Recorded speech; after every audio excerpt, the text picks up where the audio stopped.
welcome back to the channel. My name is Carly, and today we're going to be doing a Kickstarter preview. Today's game that we're going to be chatting about is Estate, Raise the Realm from Grod Games, who is helping sponsor this video. The Great War has ended, and now it is time to rebuild. In Estate, players will take on the role of a noble leader of a great house who has been bequeathed an estate. Each leader begins the game with resources, a special ability, and a unique build of constructions and/or citizens cards within their estate. They will also start with a family secret objective and workers prepared to rebuild. Players must use their workers wisely to optimize their estate's growth over the 5 eras of gameplay. And as the eras progress and your estate grows, worker actions become more powerful. There are important era events that also occur that you must be aware of. These events impact gameplay, whether positively or negatively for that era, while also introducing a public era objective that players can compete for. Time is limited though and is not on your side. Careful consideration must be made when determining the best actions for you to rise to power. I do want to quickly mention that this is very much a prototype copy of the game, so all the rules, art, everything is subject to change, so I'll make sure to have a link in the description below to the crowdfunding pre-launch page or launch page, if depending on when you watch this, so you can kind of see the more finalized version of this game. At the beginning of the game, players will select and choose their own unique leader that they will be playing as throughout the game. Every leader is slightly different. That comes with a little description on the back, but they also have a unique ability that they'll be able to activate or use throughout the game. They also have unique starting buildings or characters that when they begin the game are already placed in their tableau area that they can activate throughout the game. Players will also select a handful of meeples and cubes within their own player color, along with starting resources. Players get to start with 1 of each resource. There are also secret family objectives that each player will have throughout the game. These are basically just kind of end of game points, ways to kind of get a little bit more points. The game is played over 5 rounds or 5 eras, as depicted here on the bottom of the board, and during each era, players will alternate taking turns placing their workers on certain locations, whether on their own personal playing board or on this main board here that will be in the center of the table, and then performing whatever action they choose to activate with those workers. These actions include playing an estate card, producing or activating the cards that are in your tableau, drawing estate cards, or taking an era action. Before players begin their first round though, an era card must be flipped over and revealed. These are good, sometimes good things can happen, or sometimes these are negative and have negative effects on the current round. Another thing that's interesting about these eras is yes, they have something that affects the whole round, but there's also a certain era objective that if players meet, they're able to get some coins or some big end game points at the end of the game. So now with the era flipped over and revealed, let's go ahead and kind of jump into what you are personally going to be doing on your turn. The first action that players can do is playing an estate card into their tableau. When players decide to do that, they will be paying the resource cost that's shown in the upper left-hand corner of the card, and then adding that card into their tableau system. Every player's own personal tableau that they'll be slowly building in front of them can hold a maximum of 21 cards. But even on top of that, yes, you can hold 21 cards, but you can actually only hold 7 of each type of card, which we'll go into in a little bit. But yes, that is the tableau that you'll be building in front of you, and you'll be doing that by again playing your estate cards into that tableau. Another action you can choose to perform is drawing estate cards, so you have more estate cards in your hand. When you perform this action, again, you'll place your worker on that specific location on your board, and you can choose to either draw from this face-up marketplace that's in the center board here, or you can blindly choose from the deck. Another action that you can choose to do is produce on the cards that are currently in your tableau at the time. The way you go about doing it is, again, you pick up your little worker, place it on the produce location, and then you go through and you can produce on some of the cards that are in your tableau. Now I say some because we'll come back to this in a second, but you can't produce on all of them. You can only produce on a few that you choose. But again, we'll come back to that in a second. And the final thing that you can choose to do with your worker is bring it actually to the center board and activate any of the spots that are shown. Some of these spots help generate resources for you. Some allow you to unlock more workers that you can use during future eras. And then in the center of the board here, there are these progress places that you're able to activate and unlock too, but only if you've made it to the level that it shows on each one. So for example, this is progress 1, progress 2, progress 3, and progress 4. So on your personal player board, if you have unlocked those progress or those levels, then you can unlock these center center areas. I mentioned this a little bit before, but how you are gradually growing your estate is adding cards to your own personal tableau. Now this tableau can hold up to 21 cards, 7 cards of each type, that's the maximum. And the way that you actually go about tracking that is on this certain area of your individual player board. Every single time you add a card of a particular type into your tableau, you will move a cube on one of these tracks, indicating that you have now that many of that particular card in your tableau. And why this is really important is because the more cards of a particular kind that you have, then that actually makes future actions more powerful. Say at a future turn, I actually have 4 of those. I have 4 production cards within my tableau. Then my little cube would have actually moved up 4 spaces here.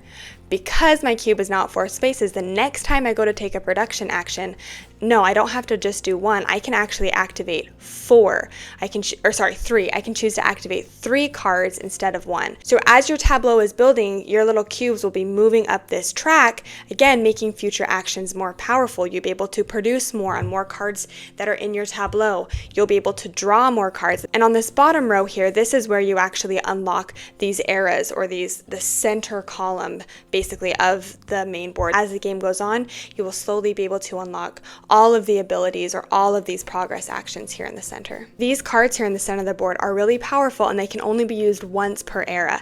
So once somebody activates them, then they are lost and cannot be used again until the following era. Players will be using their workers, activating all of these abilities, drawing estate cards, playing estate cards into their tableau, which then increases their abilities and increases their future actions that they'll be able to do. All in the hopes of building up the best estate. Scoring up points at the end of the game is as follows. Players will tally up the victory points on the cards played in their own personal tableaus. Every gold, tucked card, and resource stored on top of cards will be 1 point. They will also check the era event objectives 1, family secret objectives, and also completed estate tracker rows worth 7 points for each completed row. And then whoever has the most points at the end of the game wins. So now that you kind of have a general idea of how this game operates, let's go ahead and kind of jump over and I can share my thoughts on who I feel like this game would be good for. Obviously, the heart of this game is tableau building. It definitely gave me like Everdell vibes, a little bit of Wingspan vibes even, in regards to the cards and the way that they play out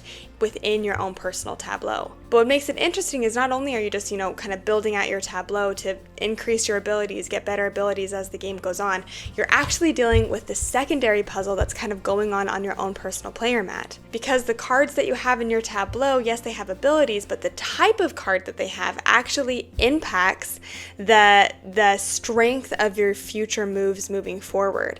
And I absolutely loved that. Because like at the beginning of the game, you can't produce a lot of cards, but if you, through the eras, make sure to try to get a lot of production cards down, then towards the end of the game, you can generate up to, or you can produce on up to 5 cards if you're able to work through and do that. And I just loved that puzzle. I loved how, yes, the cards in your tableau are giving you abilities and you're kind of reaping the benefits from those abilities, but they also, again, are triggering your future actions. They're improving your production at a future turn. They're improving whenever you're able to draw cards, you'll be able to, and not just draw 1 card or 2 cards, but you can draw up to 4 cards on your turn. And it's also affecting the eras that are unlocked and what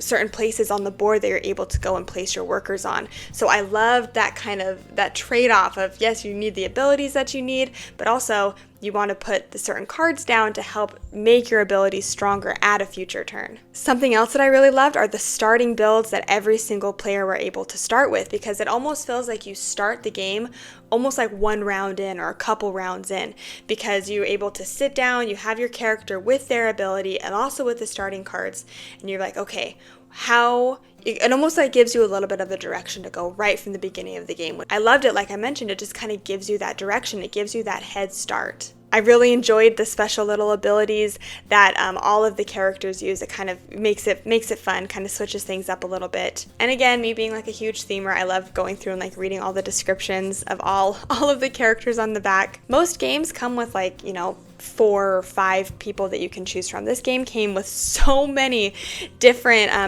abilities and different basically people that you can play as. And so that was fun too, because you're able to switch up every game. Every game I didn't play the same character twice. Every time I've played this, I've just picked a new one, gotten those new starting builds to kind of start off the game, and I'm like, okay, how can I, what can I kind of go for this round, which made it really fun.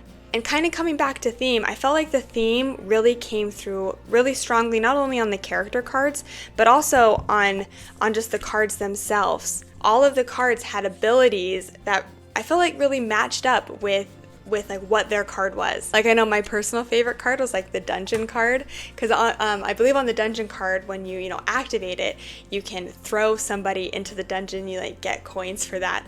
But it's interesting because when you do that, you're actually pulling people from your own city, from your own tableau.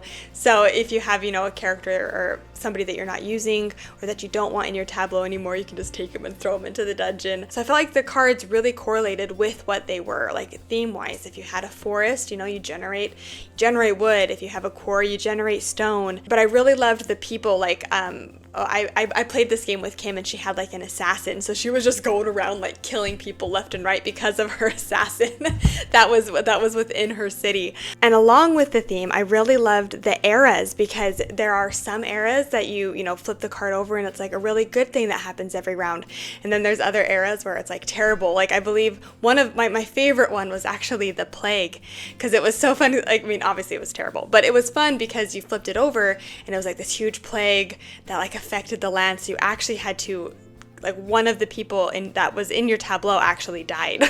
So you literally had to remove somebody from your tableau. So I think they did a really good job kind of bringing in a lot of the theme to the mechanisms that are in this game. At least when I was playing, the eras that were revealed for us, there's a lot that are that come in the game, and you shuffle them up and randomly deal them out. So it's fun because you can kind of have different eras for different games that you play.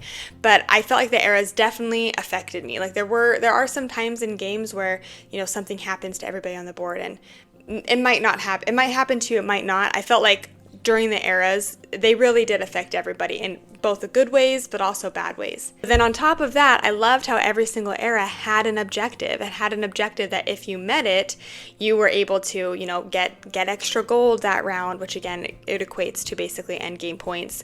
Or if you come in second place on that particular objective, you can get a card and then a resource. Or in third place, then you get be able to draw a card. So I liked those kind of mid-game goals that you were going towards. Kind of giving you something else to kind of fight over, because the gold that you get is quite a bit.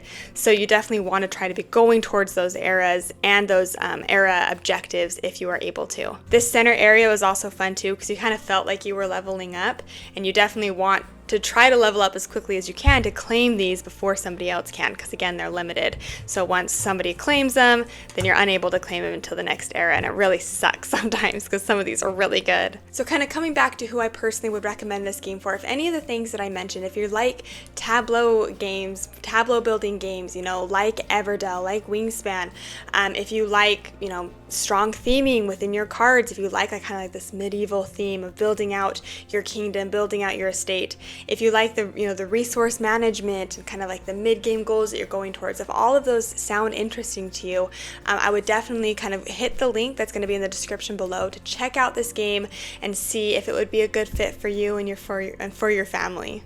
Alright, so that rounds out my Kickstarter preview for Estate Raise the Realm. Before finishing up this preview though, I do want to mention something that is happening with this game. And I'm actually going to take a second to read the publisher's note on this. On January 18th of 2024, the same day our team finished preparing version 1 of a print-ready prototype, our friend and fellow gamer Brandon passed away due to complications associated with Marfan syndrome. Brandon was an inspiration for us. He was one of our first playtesters and in a profound way opened up the hobby of board games with us when we had a handful of games in our collection. We would not have worked on this project if not for Brandon's impact and stubborn opinion about board games. To honor his memory, a portion of the proceeds of the sales of this game will be donated to research on the condition of Marfan syndrome. My heart goes out to the publishers of this game who lost their dear friend, but I did want to make sure to mention that this, there is a portion of the sales of this game that will be donated to that cause and in honor of their dear friend. You definitely did him proud with this one.